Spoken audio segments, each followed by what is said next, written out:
বাইরে মাশাআল্লাহ অত্যন্ত সুরলিত কণ্ঠে একটি ইসলামী তরানা পরিবেশন করার জন্য ভাই মোহাম্মদ রিফাতকে অন্তরস্থল থেকে ধন্যবাদ জানাচ্ছি। সম্মানিত উপস্থিতি, আমরা যারা এদিক সেদিক ঘোরাফেরা করছি তারা সকলেই আমরা আমাদের মাদ্রাসার মূল বিল্ডিং এর নিচে চলে আসি। এখানে গুরুত্বপূর্ণ আলোচনা পেশ করার জন্য ইতিমধ্যে আমাদের বিভিন্ন বক্তা আলোচক উপস্থিত হয়েছেন। এই পর্যায়ে আমরা আমাদের মূল পর্বে চলে যাব। আজকের এই মহতী জলসার আলোচক হিসাবে গুরুত্বপূর্ণ আলোচনা পেশ করবেন আমাদের সকলেরই পরিচিত মুখ, আমাদের সকলের শ্রদ্ধাভাজন ব্যক্তিত্ব, সারা বাংলাদেশ আলোড়ন সৃষ্টিকারী আলোচক হযরতুল আল্লাম মুফতি দেলাওয়ার হোসেন নোমানী সাহেব, হযরতুল আল্লাম মুফতি দেলাওয়ার হোসেন নোমানী সাহেব, হযরত ইমাম ও খতিব বাইতুস সালাম জামে মসজিদ টঙ্গী, মুহাদ্দিস অত্র মাদ্রাসা হযরতকে গুরুত্বপূর্ণ আলোচনা পেশ করার জন্য আহ্বান জানাচ্ছি।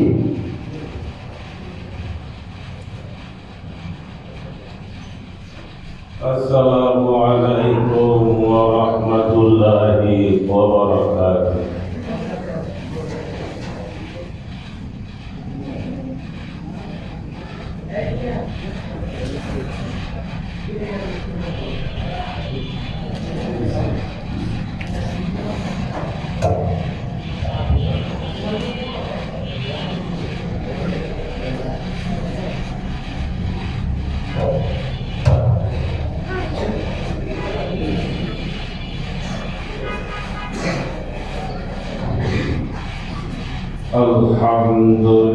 আলহামদুলিল্লাহ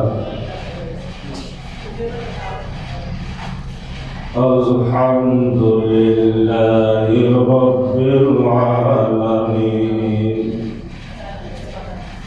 ওয়া হুয়া ইয়াহদি মান ইয়াশাউ ওয়া হুয়াস সাবিলু ওয়া হুয়া ইয়াহদি মান ইয়াশাউ ইলা সাওয়া'is সাবিল ওয়া হুয়া হাসবি ওয়া নি'মাল ওয়াকিল লাহুল হামদু আলা কুল্লি হাল সিওয়াল কুফরি আনিদ দালাল ওয়া হুয়াল মুনাজ্জাহু আনিশ শাফি ওয়াল মিথাল আশহাদু আন লা ইলাহা ইল্লাল্লাহু ওয়াহদাহু লা শারীকা লাহু ওয়া আশহাদু আন্না সাইয়্যিদানা ওয়া নাবিyyana ওয়া মাওলানা মুহাম্মাদান আবদুহু ওয়া রাসূলুহু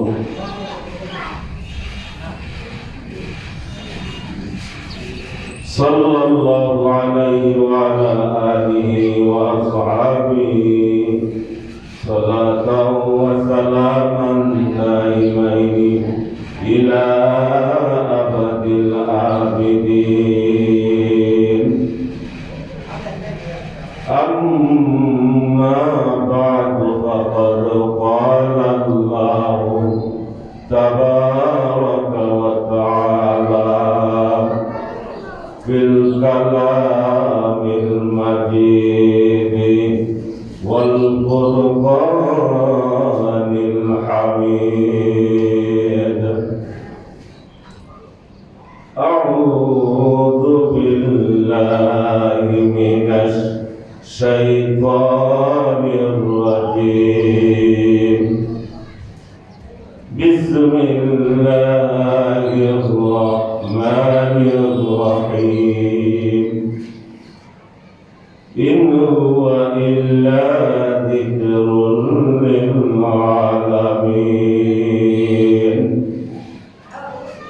وقال رسول الله صلى الله عليه وسلم يقرأ القرآن فإنه يأتي يوم القيامة شفيعا لأصحابه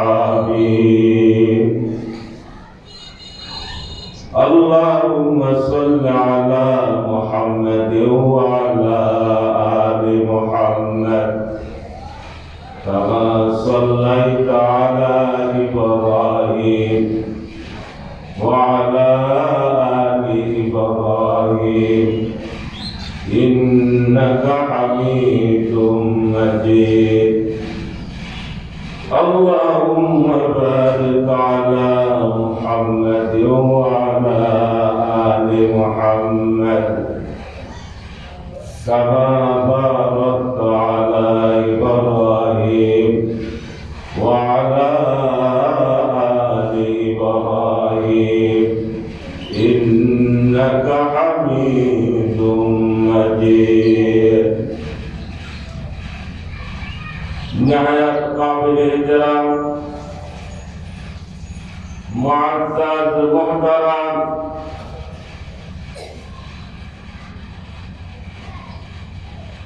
হামিদিয়া মাদ্রাসার খতমে বুখারী খাতমুল কুরআন এবং খতমে বুখারী উপলক্ষে আয়োজিত মহতি জলসা সম্মানিত উলামায়ে কেরাম মুরব্বিয়ান ইকরাম সমবয়সী যুবক ভাইরা পর্দার অন্তরালে অবস্থানরত সম্মানিতা আমার মা ও বোনেরা, মুসলিম সমাজ আজ চরম অবনতির সম্মুখীন। একে তো নাস্তিক মুরতাদদের কালো থাবা, এছাড়া ধর্মীয় শিক্ষা দীক্ষার অবক্ষয়, সমাজের অধিকাংশ লোকই নামাজ কালামের ধার ধারে না, ইসলামী সভ্যতা ঈমানী মূল্যবোধকে জলাঞ্জলি দিয়ে বিজাতীয় কৃষ্টি কালচার পালন করতে মোটে কণ্ঠাবোধ করে না। মানবতার এহেন দুদিনে হামিদিয়া মাদ্রাসায় খতমুল কুরআন, খতমে বুখারী শরীফ উপলক্ষে ওয়াজ ও দোয়ার মাহফিলের আয়োজন করা হয়েছে। উক্ত মাহফিলে আল্লাহ পাক আমাকে আপনাদের সকলকে আসার বসার দিনী আলোচনা শোনার এবং বলার তৌফিক দান করেছেন। তাই অন্তরের অন্তঃস্থল থেকে মহব্বতের সাথে কালিমাতুশ শুকর আদায় করি আলহামদুলিল্লাহ।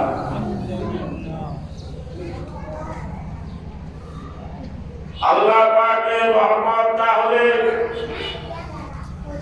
বান্দার উপর আল্লাহর পক্ষ থেকে যদি রহমত না হয়, ওই সমস্ত জান্নাতের বাগানে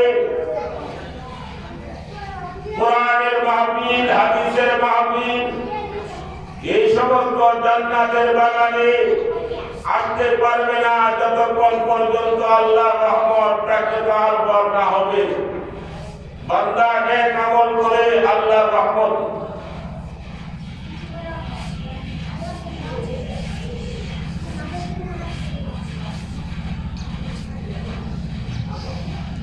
আল্লাহ পাক আমাদের উপর দয়া করেছেন বিদায় আল্লাহ দয়া করেছেন, এই জন্য আল্লাহ পাক আমাদেরকে সুযোগ করে দিয়েছেন। প্যারা হাজিরিন, আল্লাহর নবী বলেছেন, ইন্না লিল্লাহি মালাইকাতান সাইয়্যাহিনা ফিল আরদ। আল্লাহ পাকের কিছু ভ্রমণকারী ফেরেশতা আছে,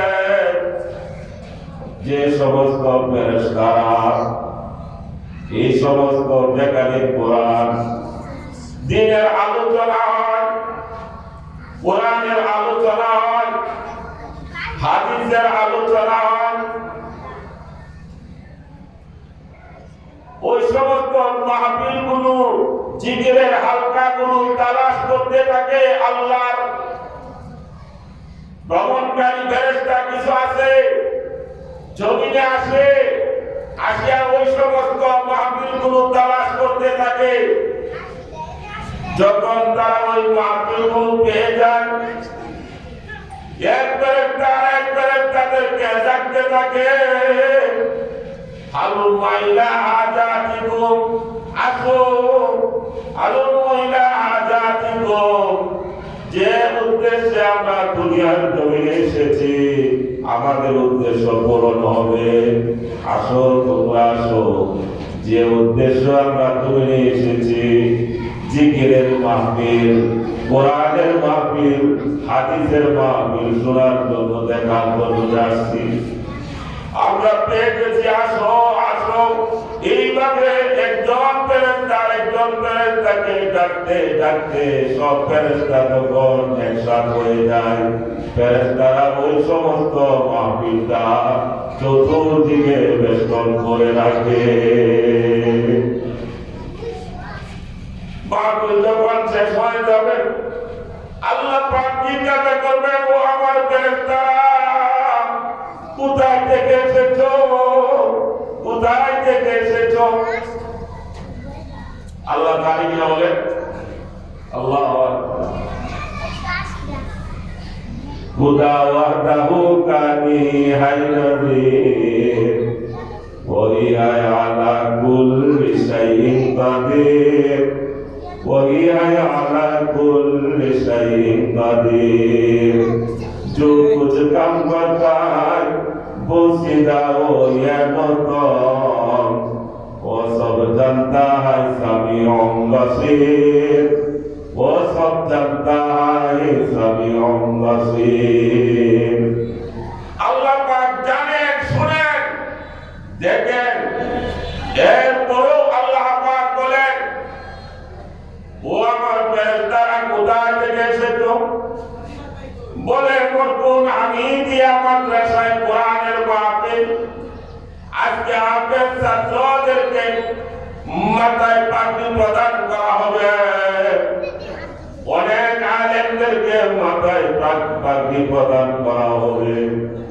এখানে তোমার কোরআনের আলোচনা হইতেছে, আপনার আলোচনা হইতেছে, হাদিসের আলোচনা হইতেছে। আল্লাহ পাক বলেন, ও আমার ফেরেশতারা, আমার বান্দাদের বসে আছে ওই মাহফিলেতে গেল, তারা আমাকে দেখছেনি? ফেরেশতারা বলে, আল্লাহ তোমার বান্দারা তোমাকে দেখে নাই, না দেখে তোমাকে বিশ্বাস করে এইভাবে বসা আছে। আল্লাহ পাক বলেন, ও আমার ফেরেশতারা, সাক্ষী থাকো, সাক্ষী থাকো, যারা ওই সমস্ত মাহফিলে আসছে আমি তাদের জীবনের সমস্ত গুনাহ মাফ করে দিলাম। যারা আসছে তারা ভাগ্যবান। আল্লাহু আকবার, ভাগ্যবান। কোরআনের মাহফিলে যারা আসছেন চলে যাবে, আল্লাহ পাকের ফেরেশতারা বলে, এইভাবে দেখে আসছি, আল্লাহ পাক বলেন, ফেরেশতারা সাক্ষী থাকো, আমি এদের সমস্ত গুনাহ মাফ করে দিলাম। সুবহানাল্লাহ। কোরআনে কারীম কিয়ামতের ময়দানে আল্লাহ পাক কিছু অশারীরিক বস্তুকে শারীরিক রূপ দান করবেন। সুবহানাল্লাহ বলেন। যেগুলোর শরীর নাই, কিয়ামতের ময়দানে আল্লাহ পাক তাদেরকে শারীরিক রূপ দান করবেন। যেদিন দুনিয়ার জমিনে রূপ ছিল না, আকৃতি ছিল না, রূপ ছিল না, কিয়ামতের ময়দানে আল্লাহ পাক তাদেরকে শারীরিক রূপ দান করবেন। হাউজে কাউসার, সুবহানাল্লাহ, মধুর চেয়ে মিষ্টি, দুধের চেয়ে সাদা, যে হাউজে কাউসারের পানি, আল্লাহ, হাউজে কাউসারের পানি দুনিয়া দুধের চেয়েও সাদা, মদির চেয়েও মিষ্টি পানিটা দিবে। হাউজে কাউসারের পানি পান করানো হবে। হাউজে সাহেব ওলিউল্লাহ মুহাদ্দিসে দেহলভী রাহমাতুল্লাহি আলাইহি তিনি বলেন, শাহ ওলিউল্লাহ মুহাদ্দিসে দেহলভী রাহমাতুল্লাহি আলাইহি বলেন, কিয়ামতের ময়দানে আল্লাহ পাক কিছু অশারীরিক বস্তুকে শারীরিক রূপ দান করবেন, আর হাউজে কাউসার হলো কোরআনে কারিমের বাস্তব রূপ। সুবহানাল্লাহ। হাউজে কাউসার হলো কোরআনে কারিমের বাস্তব রূপ। কোরআনে কারিম হাউজে কাউসার হলো কোরআনে কারিমের বাস্তব রূপ হলো হাউজে কাউসার। কোরআনটাই মনে করেন হাউজে কাউসার। আল্লাহু আকবার। দুনিয়ার জমিনে যারা যে পরিমাণ কোরআনের সুধা পান করবে, যে পরিমাণ কোরআনের সুধা পান করবে, কিয়ামতের ময়দানে সে কত পরিমাণ হাউজে কাউসারের পানি পান করতে পারবে। কোরআন তালাউল কোরআনে পছন্দে খোদা, তালাউল কোরআনে পছন্দে খোদা, পুরে গিলমান বাজার পাহাড় সয়দা। তালাউল কোরআনে পছন্দে খোদা, পুরে গিলমান বাজার পাহাড় সয়দা। হুরগিলমান তো তার জন্য কাজে হিসাবে থাকবে, হুরগিলমান তো থাকবে। কোরআনে কারিমের বাস্তব রূপ হলো হাউজে কাউসার। এই যে হাফিজুল কোরআন, তারা কোরআনে কারিম এই সুধা পান করার জন্য তার মা বাবা অভিভাবকরা কত কষ্ট করে টাকা পয়সা, বাবা টাকা পয়সা কামাই করে সন্তানকে পড়ালেখা করায়, কোরআনের হাফেজ বানায়, আলেম বানায়। ঠিক না বলেন? কত কষ্ট করে হাফেজ বানায়। শাহ ওলিউল্লাহ মুহাদ্দিসে দেহলভী রাহমাতুল্লাহি আলাইহি বলেন, এই দুনিয়ার জমিনে যে যত পরিমাণ কোরআনের সুধা পান করবে, কিয়ামতের ময়দানে সে কত পরিমাণ হাউজে কাউসারের পানি পান করতে পারবে। হাউজে কাউসারের পানি পান করতে পারবে। যত পরিমাণ কি পরিমাণ কষ্ট করে গভীর রাত্রে তাহাজ্জুদের সময় উঠে যায়, ছোট ছোট বাচ্চাগুলো উঠিয়া ওযু করে রব্বুল আলামিনের দরবারে দাঁড়ায় যায়, নামাজ আদায় করে আল্লাহর কাছে কয়, আল্লাহ তোমার কালামুল্লাহটা আমার সিনার মধ্যে বসায়া দাও, তোমার কালাম আমার সিনার মধ্যে বসায়া দাও। আল্লাহর নবী বললেন, এই কোরআনে কারীম যে সমস্ত মা বাবা তার সন্তানকে কোরআনে কারীম শিক্ষা দিবে, কোরআনে কারীম শিক্ষা দিবে, সন্তানদেরকে কোরআনে কারীম শিক্ষা দিবে। আল্লাহর নবী বললেন, যে হাদিসটা আমি আপনাদের সামনে তেলাওয়াত করেছি, নবীজি বলেছেন, ইকরাউল কোরআন, তোমরা কোরআন পড়ো, ফাইন্নাহু ইয়াতি ইয়াউমাল কিয়ামাতি শাফিআন লিআসহাবি, কারণ কোরআনে কারীম কিয়ামতের ময়দানে পাককারীর জন্য সুপারিশকারী হবে। কোরআন পাঠ করো, কোরআন পাঠ করো। কিয়ামতের ময়দানে ওই কোরআন যারা তেলাওয়াত করবে, দুনিয়ার জমিনে যারা কোরআন তেলাওয়াত করবে, এই তেলাওয়াতকারীর জন্য কোরআনে কারীম সুপারিশকারী হবে। কিয়ামতের ময়দানে সুপারিশকারী হবে। আল্লাহর নবী বলছেন, এই দুনিয়ার জমিনে যারা কোরআনকে সামনে রাখবে, কোরআন অনুযায়ী জীবন যাপন করার জন্য চেষ্টা করবে, কোরআনকে সামনে রাখবে, এই কোরআন কিয়ামতের ময়দানে তাকে সুপারিশ করে জান্নাতে নিয়ে যাবে। আর যারা কোরআনে কারীম পিছে রাখবে, কোরআন ভালো লাগে না, কোরআন শরীফ ভালো লাগে না, সন্তানদেরকে শিক্ষা দিতে রাজি না, দুনিয়া দুনিয়া দুনিয়া কামাই করতে, শুধু দুনিয়া কামাই করে। আল্লাহর নবী বললেন ও অভিভাবকের উপর তিনটা দায়িত্ব। কয়টা দায়িত্ব? অভিভাবক সন্তান ভূমিষ্ঠ হওয়ার পর, আল্লাহর নবী বললেন সন্তান ভূমিষ্ঠ হওয়ার পর অভিভাবকের উপর তিনটা দায়িত্ব। প্রথম দায়িত্ব হলো যখন সে ভূমিষ্ঠ হবে,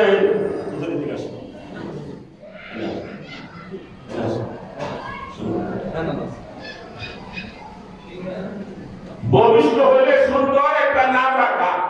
সুবহানাল্লাহ। অভিভাবকের উপর আল্লাহর নবী বললেন অভিভাবকের উপর তিনটা দায়িত্ব। প্রথম দায়িত্ব হলো সন্তান যখন ভূমিষ্ঠ হয়, ভূমিষ্ঠ হওয়ার পরে তার সুন্দর একটা নাম রাখবে। এখন নাম রাখে সেন্টু, এখন নাম রাখে মিন্টু, এখন নাম রাখে লিটন, এখন নাম রাখে কুকন। রাখি না? যখন সন্তান ভূমিষ্ঠ হবে তখন অভিভাবকের উপর তিনটা দায়িত্ব। প্রথম দায়িত্ব হলো ভূমিষ্ঠ হওয়ার পর সুন্দর একটা ইসলামিক নাম রাখা।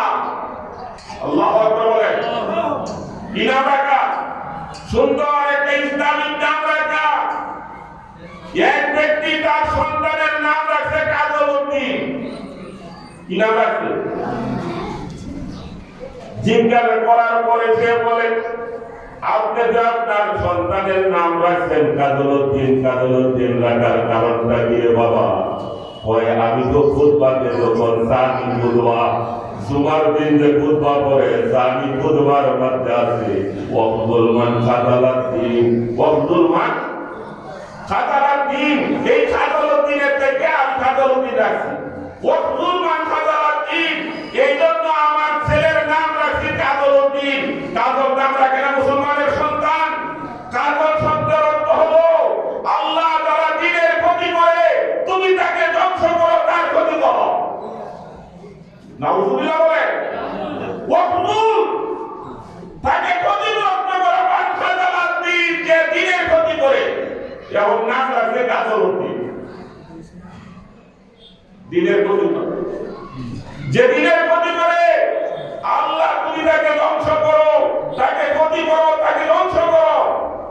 এই জন্য নবীজি বলেছেন সন্তান ভূমিষ্ঠ হওয়ার পরে অভিভাবকের উপর তিনটা দায়িত্ব। প্রথম দায়িত্ব হলো ভূমিষ্ঠ হওয়ার পর সুন্দর একটা নাম রাখবে, ইসলামিক একটা নাম রাখবে, ভালো একটা নাম রাখবে। সুন্দর নাম রাখা প্রথম দায়িত্ব। ওয়ায়ুআল্লিমুহুল কিতাবা ইযা আকালা, ওয়ায়ুআল্লিমুহুল কিতাবা ইযা আকালা। যখন বুঝতে শিখে তখন তাকে কোরআন শিক্ষা দিবে। বুঝতে শিখলে কি শিক্ষা দিবে? দেয়নি।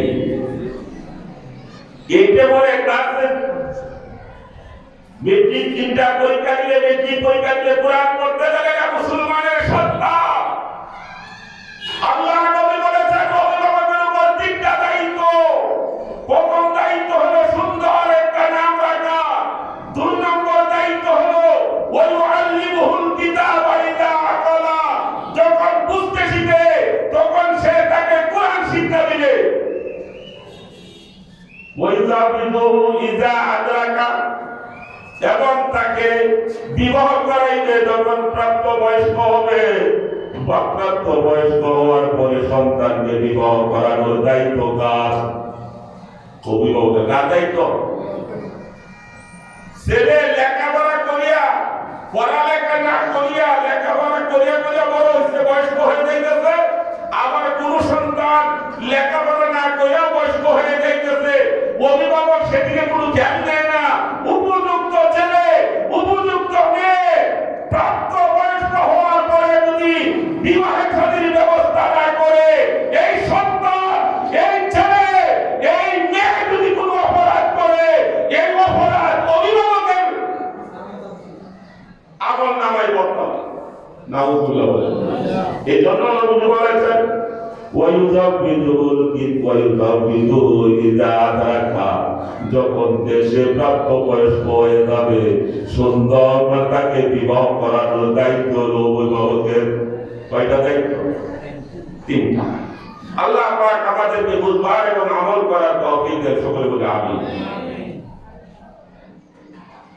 কোরআন যে কত বড় মূল্যবান বস্তু, আজকে কোরআনের পিছনে আমরা যাচ্ছি না, কোরআনের পিছনে যাচ্ছি না। কোরআনের মাহফিল যেখানে হয় ওই জায়গায় 2-3 দিন ঘোষণা করার পরে লোক পাওয়া যায় না। আর যেখানে যাত্রা গান, বিভিন্ন গান বন্ধ হয় ওই জায়গার লোকের অভাব নাই, ঠিক না বলেন? কিন্তু ভালো জায়গার মধ্যে নেক আমল করার মতো ক্ষমতা সবার হবে না। আল্লাহর রহমত, আল্লাহ পাকের রহমত যাদের উপর পড়বে তারাই নেক আমল করতে পারবে। সুবহানাল্লাহ। আপনারা যা আসছেন নিজের ইচ্ছে আসছেন, তৌফিক দিয়েছেন কে? আল্লাহ পাক তৌফিক দিয়েছেন বিদায় আসছেন। আল্লাহু আকবার। এই জন্য উলামায়ে কেরাম আল্লাহ নবী বললেন আলেম উলামাদের চেহারার দিকে মহব্বতের নজরে যদি কেউ তাকায় রে, আলেম উলামাদের চেহারার দিকে মহব্বতের নজরে যদি তাকাও, আলেম উলামাদের আন্নাতু ফি ওয়াজিল আলিমি ইবাদা। নবীজি বললেন আলেম উলামাদের চেহারার দিকে মহব্বতের নজরে তাকানোটা ইবাদত। সুবহানাল্লাহ। জেলখানায় বসে তো ইবাদত নেই। আলেম উলামাদেরকে, কুরআনের পাখীদেরকে হত্যা করা, আলেম উলামাদেরকে মারধর করা, আলেম উলামাদের প্রতি হিংসা দৃষ্টিতে তাকানো ইবাদত না, ইবাদত না। আল্লাহর নবী বলেছেন এই পৃথিবীতে যারা আলেম উলামাদের সাথে দুশমনী রাখবে দুনিয়াতে 3টা শাস্তির সম্মুখীন হবে। প্রথম শাস্তি হলো দুনিয়ার জমিনে তার কামাই রোজগারে বরকত থাকবে না। 2 নম্বর শাস্তি হলো জালেম শাসক নির্বাচিত করা হবে, জালেম শাসক তার উপর চাপিয়ে দেওয়া হবে। 3 নম্বর শাস্তি হলো ওই ব্যক্তি যে আলেম উলামাদের সাথে বিদ্বেষ পোষণ করে মৃত্যুর সময় বেঈমান হয়ে পড়বে, ঈমান নিয়ে মরতে পারবে না। ঠিক না বলে? কার কথা? আল্লাহর নবী বলেছেন ও আমার উম্মত, আলেম উলামাদের মহব্বত মস্ত বড় দৌলত। সুবহানাল্লাহ। আলেম উলামাদের মহব্বত মস্ত বড় দৌলত। আলেম উলামাদের সাথে মহব্বত যারা রাখবে, আলেম উলামাদেরকে যারা ভালোবাসবে, কিয়ামতের ময়দানে মহব্বতের খাতিরেও আল্লাহ পাক তাকে মাফ করে দিবেন। সুবহানাল্লাহ।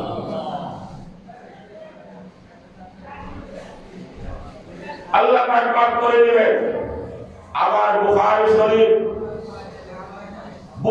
শরীফ নবী করিম সাল্লাল্লাহু আলাইহি ওয়াসাল্লামের সাথে অনেক বুজুর্গদের দেখা, বুজুর্গকে লক্ষ্য করে নবীজি বলতেছেন আর কতদিন এই কিতাব পড়াবে, অমুক কিতাব আর কতদিন পড়াবে, আমার কিতাব কি পড়াবে না? নবীজি বললেন স্বপ্নে যুগে যখন দেখা হয়ে গেল, বুজুর্গের সাথে দেখা হয়ে গেল, কতদিন আর অমুক কিতাব পড়াবে, আমার কিতাব কি পড়াবে না? ওই ব্যক্তিরা বললেন ইয়া রাসূলুল্লাহ, ইয়া হাবিবাল্লাহ, আপনার কিতাব আমার কোনটা? কোন কিতাবটা পড়াইলে আপনার কিতাব পড়ানো হবে? নবীজি বললেন আমার কিতাব হলো বুখারী শরীফ। আমার কিতাব কোনটা? বুখারী শরীফ। এই বুখারীর গ্রহণযোগ্যতা অনেক অনেক বেশি। সেই বুখারী শরীফের আজকে খতম হবে। বুখারী শরীফের খতমের পরে দোয়া আল্লাহর দরবারে কবুল হয়। আকাবিরিনদের পরীক্ষিত আমল হলো বুখারী শরীফের খতমের পরে যদি কেউ দোয়া করে, দোয়া আল্লাহর দরবারে কবুল হয়। বুখারী শরীফ খতমে বুখারী হবে, খাতমুল কোরআন হবে, ছাত্রদের মাথায় পাগড়ি প্রদান করা হবে। কিন্তু ওই সমস্ত মাহফিলে অনেক লোক আছে সাইডের থেকে শুনবে, সাইডে অনেক দূর থেকে শুনবে, বলবে মাইকের আওয়াজ তো শুনো, আসতে আসতে কানে, ভিতরে গেলে লাভ। কিন্তু নবীজি বলেছেন এই মাহফিলে, এই প্যান্ডেলে, এই আজকে যে হামিদিয়া মাদ্রাসায় হচ্ছে, মাদ্রাসা তো এমনি জান্নাতের বাগান, আবার এই মাহফিলে যারা আসবে, জান্নাতের বাগানে যারা আসবে, এই ফেরেশতাদের বেষ্টনীতে যারা আসবে, আল্লাহ পাক তাদেরকে মাফ করে দিবেন। না বাহির থেকে শুনলে হইব? বাহির থেকে শুনলে কি হক আদায় হবে? না ভিতরে আসতে হবে। ফেরেশতাদের ক্যামেরার মধ্যে কার নামটা, কার মন চাইটা নামটা না লেখাইতে, বড় নেতা হওয়ার জন্য নেতার সামনে, নেতার পাশে দাঁড়াইয়া ছবি উঠানোর জন্য চেষ্টা করে, ঠিক কিনা বলে?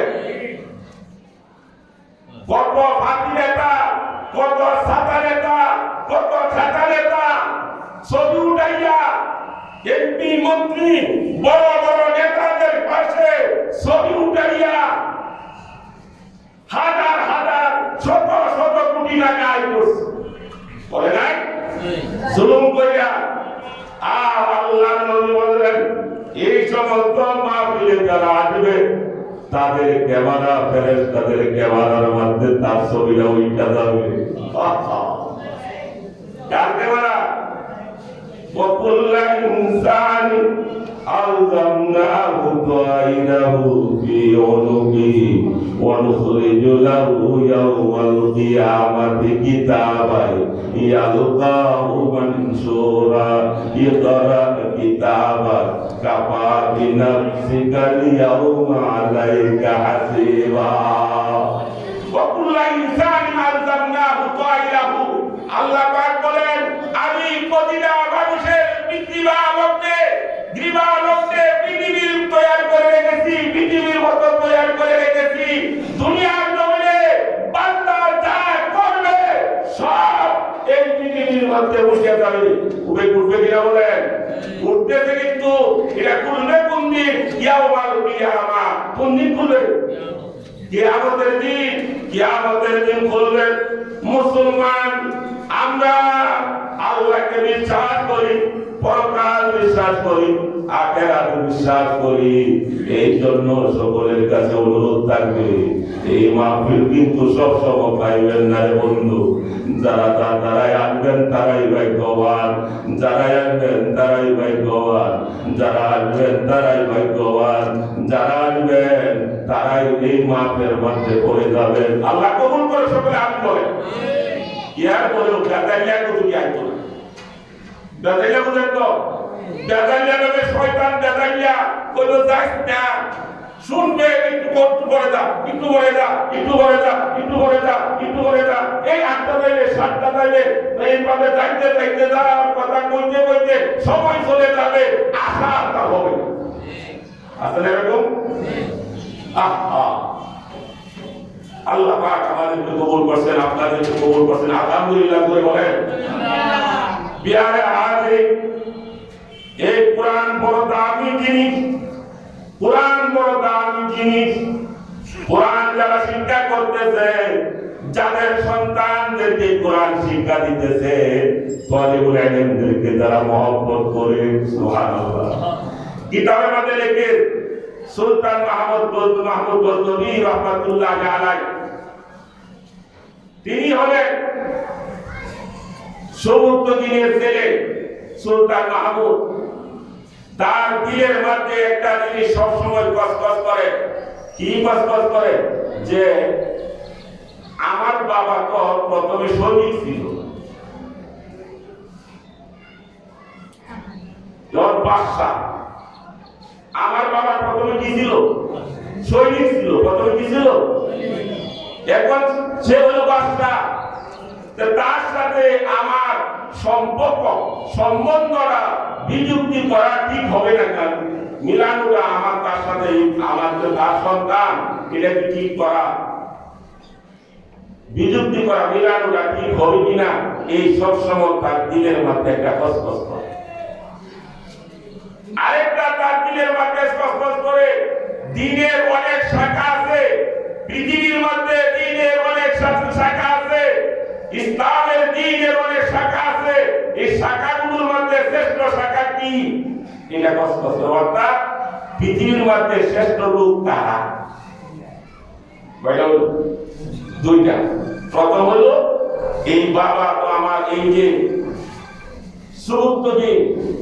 সুবুদ্দিন তার বাবা, এর সাথে আমার সম্বন্ধটা মিলানোটা কি হবে কিনা।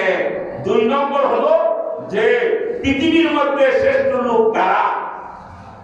3 নম্বর হলো দীর্ঘদিন ধরে নবীজির জিয়ারত নসিব হয় না, আমার মন চাই নবীর জিয়ারতের নসিব হয়। অতি জরুরি হয়ে পড়েছে নবীর জিয়ারত লাভ করা। এই দিনের মধ্যে সবসময় কষ্ট করতেছে। একদিন সুলতান মাহমুদ গজনবী একটা গলি দিয়া যাইতেছে, গলি দিয়া যাওয়ার পথে দেখে একটা ছেলে কোরআনে কারীম তেলাওয়াত করতেছে, রাতে কোরআন শরীফ তেলাওয়াত করতেছে। এই বাড়ির বরের জানালার ফাঁক দিয়া আলো আসতেছে, বাড়ির আরেক বাড়ির বরের জানালার ফাঁক দিয়া আলো আসতেছে। ওই আলো দেখে সে কোরআন শরীফ পড়তেছে। সুলতান মাহমুদ গজনবী বলেন, ও বাবা তুমি এখানে পড়তেছো, তোমার কি কোনো তেলের ব্যবস্থা নাই? কয় না, আমার কোনো তেলের ব্যবস্থা নাই। পড়ার সময় যতটুকু ছিল, পড়ার সময় শেষ হয়ে গেছে, আমার বন্ধুরা ছাত্র বন্ধুরা ঘুমায় গেছে, কিন্তু আমার মন তো পড়ে না, খালি মন চাই কোরআন পড়তে। আমি কি করি রে, আমার তো আলু নাই, কেমনি আমি দেখে দেখে কোরআন শরীফ পড়বো। এই জন্য আমি এই বাড়িটা আমি বেছে নিয়েছি। দীর্ঘক্ষণ পরে বাড়ির লাইট অফ করে বাড়ির বাতি নিভে দেয়। এই বাড়ির জানালার পাশে আলো আসতেছে, এই আলো দেখে দেখে আমি কোরআন শরীফ পড়তেছি। সুবহানাল্লাহ। আল্লাহ দিয়ে আমি কোরআনে কারীম তেলাওয়াত করতেছি। সুলতান মাহমুদ গজনবী বলেন, বাবা আর চিন্তা করতে হবে না রে বাবা, তোমার তেলের ব্যবস্থা করব। দেখেন আপনারা অনেকে আছেন, অনেকে মাদ্রাসার চাউলের ব্যবস্থা করেন, কেউ তরকারির ব্যবস্থা করেন, কেউ ছাত্রদেরকে খাওয়ানোর ব্যবস্থা করেন কিনা বলেন? সুলতান মাহমুদ গজনবী বললেন, বাবা আজকে থেকে তেলের ব্যবস্থা আমি দিব, তেল আমি দিব। তুমি রাত্রে যে কোরআনে কারীম তেলাওয়াত করবে, এই তেলাওয়াত করার জন্য আমি তোমাকে তেলের ব্যবস্থা আমি করে দিব। আরে তেলের ব্যবস্থা রাত্রে করে দিলেন। এই রাত্রে ঘুমাইছে সুলতান মাহমুদ গজনবী। যখন ঘুমাইছে, ঘুমের মধ্যে আল্লাহর নবীর জিয়ারত নসিব হয়ে গেছে। রাত্রে যখন ঘুমাইছে, এই ছাত্র, এই মাদ্রাসার ছাত্র কোরআন পড়ার জন্য তেলের ব্যবস্থাটা করলো। তেলের ব্যবস্থা করিয়া সুলতান মাহমুদ যখন রাত্রে ঘুমাইছে, রাত্রে ঘুমানোর পরেও নবীজির জিয়ারত নসিব হয়ে গেছে। নবীজি বললেন, হে সুবুদ্দিনের ছেলে, হে সুবুদ্দিনের ছেলে। সুবহানাল্লাহ বলেন। নবীজি কি বলছেন? সুলতান মাহমুদ গজনবী বলতেছে, আমার বাবা তো প্রথমে সৈনিক ছিল, বাদশা ছিল না, তাহলে এই সুবুদ্দিনের সাথে আমার সম্বন্ধটা বিযুক্ত করা ঠিক হবে কিনা। এই জন্য সবসময় তার দিলের মধ্যে একটা ফসফস করে। যখন নবীজির জিয়ারত নসিব হয়ে গেল, নবীজি রাত্রে বলতেছেন, হে সুবুদ্দিনের ছেলে। সুবহানাল্লাহ। তাহলে এখন কি সম্বন্ধরা বিযুক্ত করা ঠিক না বেশি করল? ঠিক হয়েছে না? কারণ নাম ধরে রাখতেছে, হে সুবুদ্দিনের ছেলে। এখন এই বাপের সন্তান হিসাবে তার আর কোনো সন্দেহ। নবীজি নিজেই বলতেছেন, হে সুবুদ্দিনের ছেলে, হে সুলতান মাহমুদ গজনবী। আল্লাহু আকবার। নবীজি নিজেই বলতেছে। তাহলে একটা পাইল যে এই বাপের সাথে আমার সম্বন্ধটা কি করে। 2 নম্বর পাইল কি, যে পৃথিবীর মধ্যে নবী বলেছেন, ও সুবুদ্দিনের ছেলে সুলতান মাহমুদ গজনবী, আজকে তুমি শ্রেষ্ঠ একটা পৃথিবীতে শ্রেষ্ঠ লোকের খেদমত করেছো। পৃথিবীর মধ্যে শ্রেষ্ঠ লোকের কি করছো? তার 2 নম্বর দিলের মধ্যে কসকস করত যে পৃথিবীতে শ্রেষ্ঠ লোক কারা, এটাও প্রমাণিত হয়ে গেল। পৃথিবীতে শ্রেষ্ঠ লোক হলো উলামায়ে কেরাম, হাফিজুল কোরআন, তালিবুল ইলম। সুবহানাল্লাহ বলেন। প্রমাণ হচ্ছে কিনা? দুটা প্রমাণ হলো। 3 নম্বর তালিবুল ইলমের দরবার করতে কয়দিন ধরে আমার নবীর সাথে জিয়ারত নসিব হয় না। তালিবুল ইলমদের সাথে তালিবুল ইলমদের ইজ্জত করার কারণে, তেলের ব্যবস্থা করে দেওয়ার কারণে আল্লাহ পাকের নবীর সাথে জিয়ারত নসিব হয়ে গেছে। তিনটা আশা পূর্ণ হয়েছে কি বলেন? তাহলে তালিবুল ইলমদের দোয়া আল্লাহর নবীর জিয়ারত নসিব হয়ে গেল। বুঝতে পারলো পৃথিবীর মধ্যে শ্রেষ্ঠ লোক কারা, এই মাদ্রাসার তালিবুল ইলম। এবং একটা সন্ত্রাসী পক্ষ এই বাংলাদেশে আছে, সাত সন্ত্রাসীরা এই সমস্ত উলামায়ে কেরাম, হাফিজুল কোরআন, যাদের কোরআনের পাখির উপর আক্রমণ করে এদেরকে রক্তাক্ত করছে কি বলেন? কিন্তু এই 2024 সালে এই ডিসেম্বর মাসে আসিয়া আবার যখন হামলা করলো, আবার প্রমাণিত হয়ে গেল যে এরা সন্ত্রাস। ঠিক কিনা বলেন? এরা সন্ত্রাস প্রমাণিত হয়েছে কিনা বলেন? প্রমাণিত হয়ে গেল যে সমস্ত তালিবুল ইলমদের ইজ্জত করার কারণে নবীজির জিয়ারত নসিব হয়।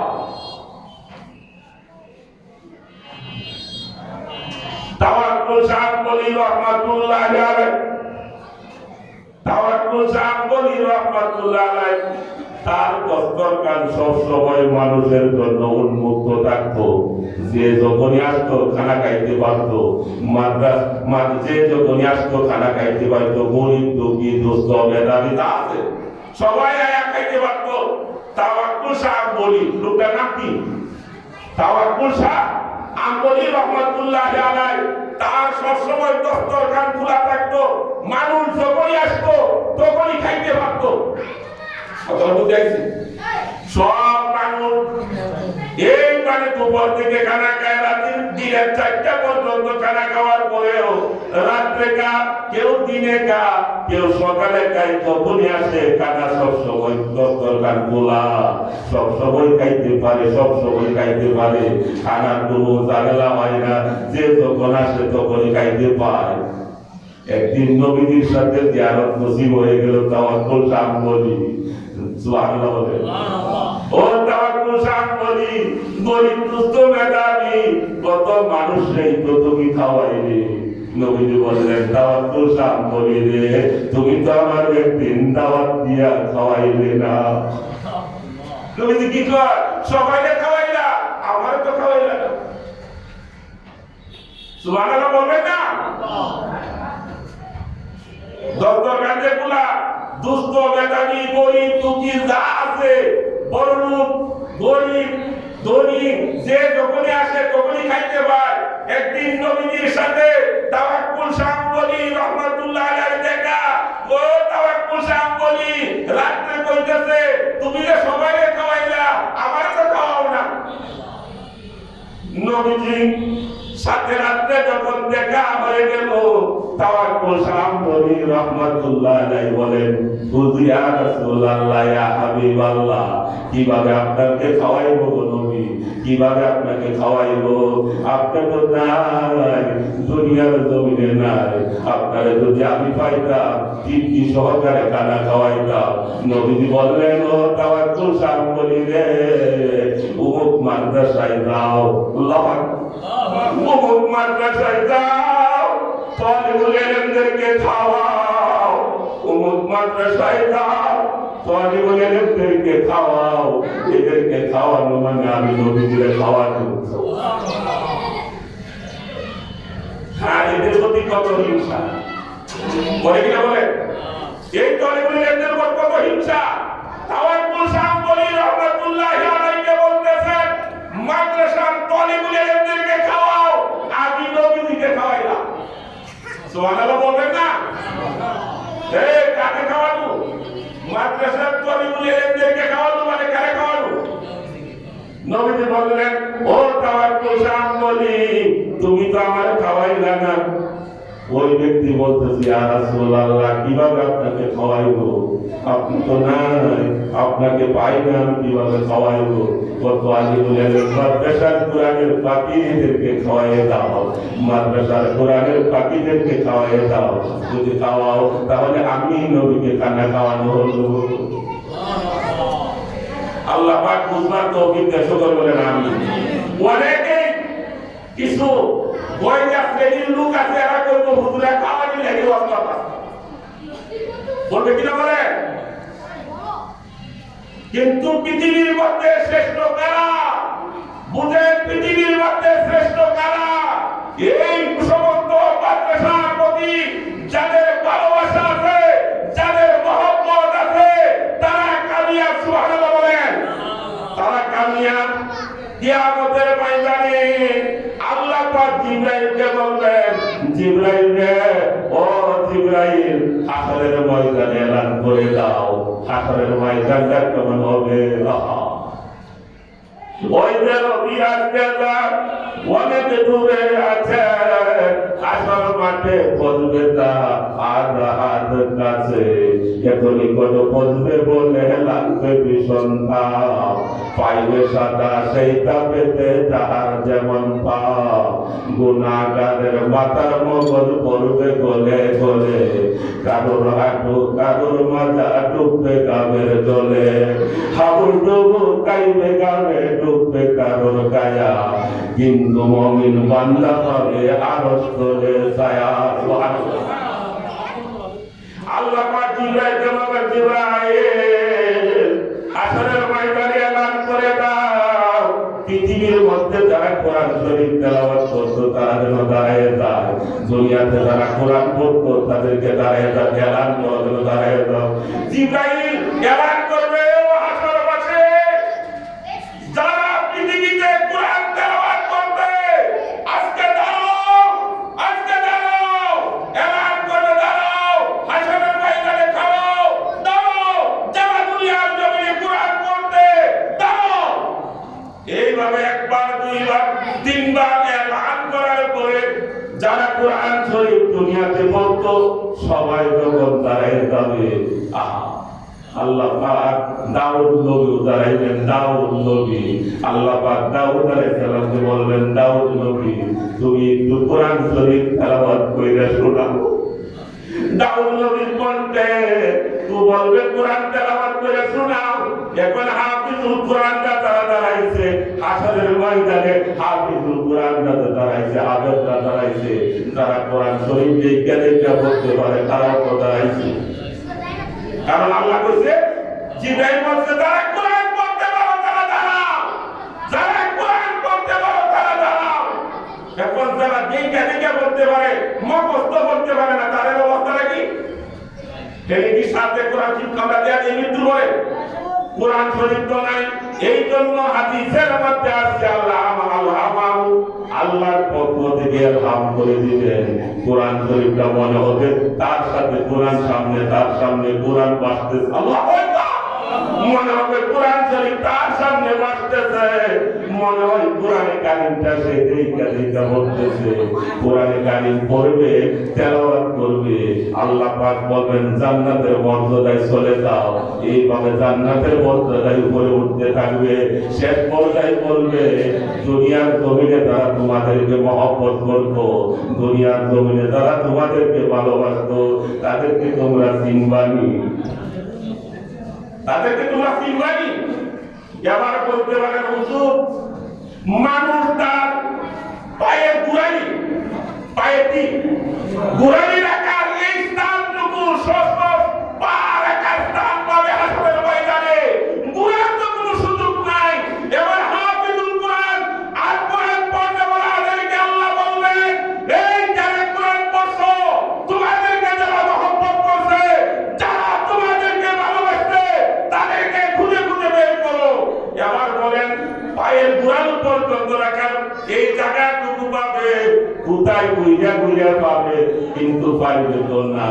আল্লাহ পাক তাদেরকে মহব্বত করতো দুনিয়ার জমিনে, যারা হাফিজুল কোরআনদেরকে, মাদ্রাসা ছাত্রদেরকে, তালিবুল ইলমদেরকে যারা দুনিয়াতে মহব্বত করতো, ওই সমস্ত লোকগুলির চেহারা লোকগুলো সহ তার সামনে কইরা দিল।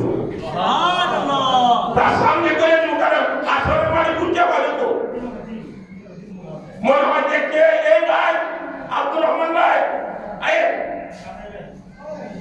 আবু বকর ভাই আসেন, উসমান ভাই আসেন, ডাকতে ডাকতে আসেন।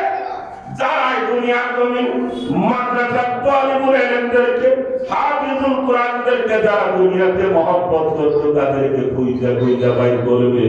বাইর করার পরে আল্লাহ পাক হুকুম দিবে, ও হাফিজুল কোরআন, ও কোরআন পড়নেওয়ালারা, দুনিয়ার জমিনে তোমার একটা কম্বল ছিল না, গরিব ছিলা, কোরআন মাদ্রাসার বেতন দিতে পারো না, পড়তে তোমার কষ্ট হয়েছে। কত মানুষ কম্বল দিয়ে তোমার সাহায্য করেছে, কত মানুষ তোমার খানা দিয়ে সাহায্য করেছে, কত মানুষ লেখাপড়ার খরচ দিয়েছে। আজকে তাদেরকে রাইখা কেমনে যাও? আল্লাহ পাক বলবেন, যাদেরকে পাইবে তাদেরকে সঙ্গে কইরা জান্নাতে নিয়ে যাও। সুবহানাল্লাহ, সুবহানাল্লাহ। আরো জোরে বল, আরো জোরে বল। কোথায় গেছো?